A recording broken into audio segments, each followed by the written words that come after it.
좋으신 주님의 은혜가 우리 모든 교우들과 함께 하시기를 바랍니다. 오늘 우리가 함께 나누실 하나님 말씀은 에스겔 8장입니다. 사람들은 다 분노할 때가 있습니다. 사람의 분노는 개인적인 감정에 영향을 받죠. 그리고 때로는 즉흥적이기도 합니다. 화를 잘 내는 사람을 보면 사사로운 일에도 쉽게 분노하며 또한 쉽게 사그라집니다. 사람의 분노는 개인마다 다르며 또 상황에 따라 다릅니다. 누군가에겐 매우 화가 날 만한 일이지만 또 누군가에겐 그냥 쉽게 넘어갈 수 있는 문제이기도 합니다. 그러기에 사람의 분노와 화는 옳고 그름을 측정할 기준이 되지 못합니다. 직장에서 상사가 화가 났다고 하여 그의 분노가 항상 오를 수 없습니다.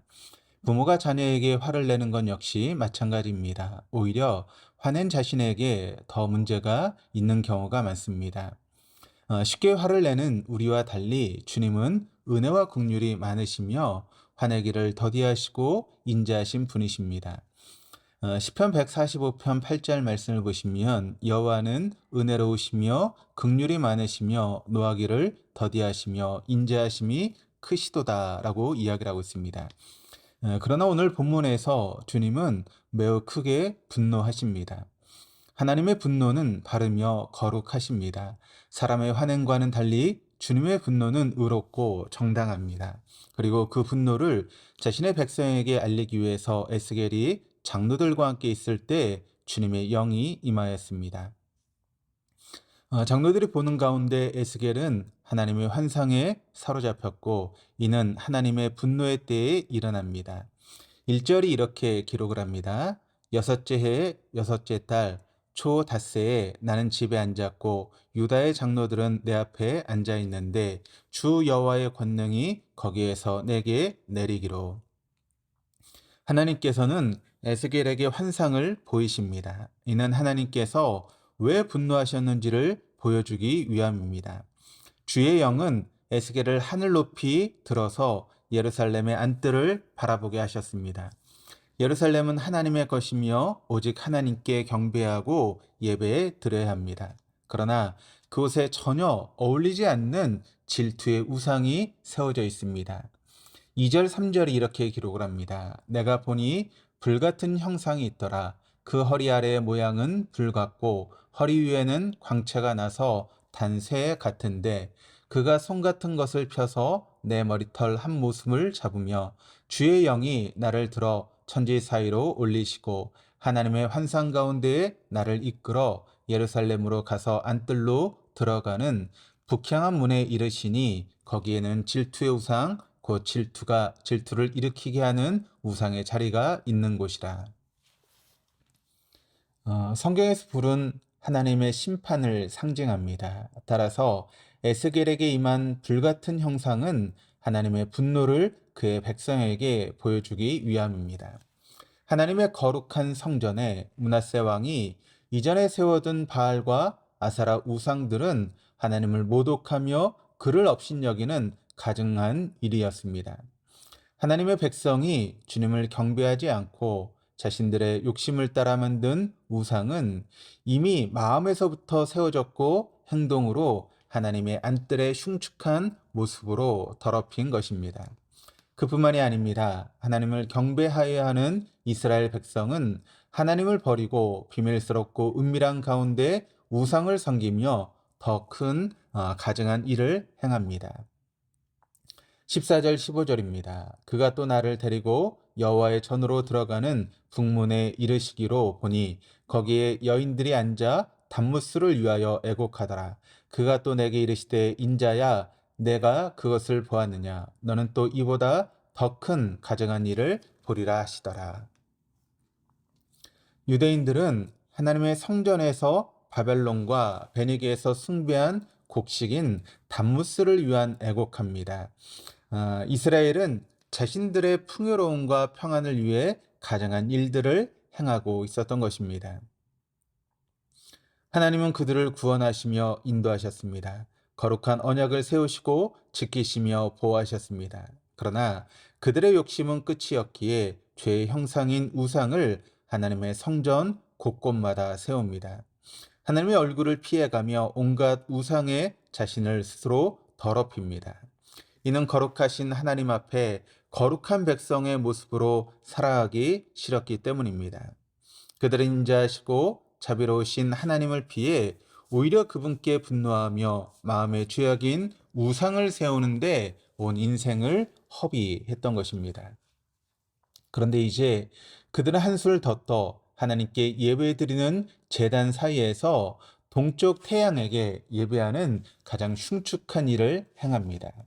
16절 말씀을 보시면 그가 또 나를 데리고 여호와의 성전 안뜰에 들어가시니라. 보라, 여호와의 성전 문 곧 현당과 제단 사이에서 약 25명이 여호와의 성전을 등지고 낯을 동쪽으로 향하여 태양에게 예배하더라. 이스라엘은 하나님을 버렸습니다. 그것도 아주 철저하게 농락하며 버렸습니다. 그들은 자신에게 좋은 것이 선하다 여겼고 자신이 만든 선으로 하나님을 농락하였습니다. 그러나 그들의 선은 하나님 보시기에 가증한 일이며 가장 악한 죄인 우상을 세우는 일이었습니다.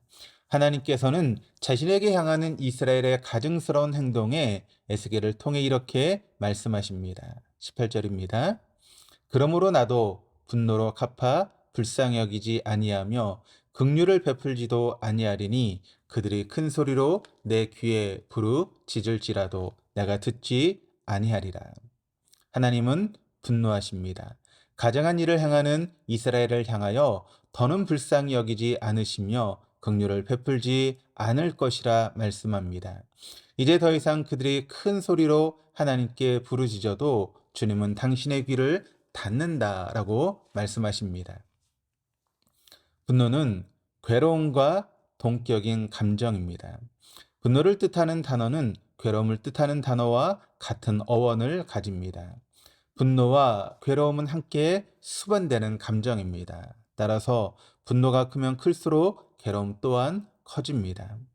하나님의 분노는 그의 괴로움입니다. 그리고 결국 회개하지 않는 이스라엘은 하나님의 분노의 때에 불같은 심판이 임할 것입니다. 오늘 주시는 말씀을 통해 우리의 모습을 바라봅니다. 하나님의 성전은 어디에 있습니까? 하나님의 성전은 바로 우리 자신입니다. 고린도전서 3장 16절과 17절 말씀을 보시면 너희는 너희가 하나님의 성전인 것과 하나님의 성령이 너희 안에 계시는 것을 알지 못하느냐. 누구든지 하나님의 성전을 더럽히면 하나님이 그 사람을 멸하시리라. 하나님의 성전은 거룩하니 너희도 그러하니라. 우리 안에 풍요로움과 평안을 위하여 가증스러운 탐욕과 욕망, 욕심으로 세워진 우상이 있지는 않습니까? 육체의 욕망을 따라 세속적인 안목의 우상이 거룩한 우리 안에 자리 잡고 있지는 않습니까? 만약 하나님의 성전인 우리 안에 가증스러운 우상이 세워져 있다면 반드시 이를 제거해야 합니다. 그렇지 않으면 우리에게 하나님은 반드시 분노하실 것이며 정의롭고 공평한 불의 심판이 우리에게 임하게 될 것입니다. 우리는 스스로 거룩하기 위해 애써야 합니다.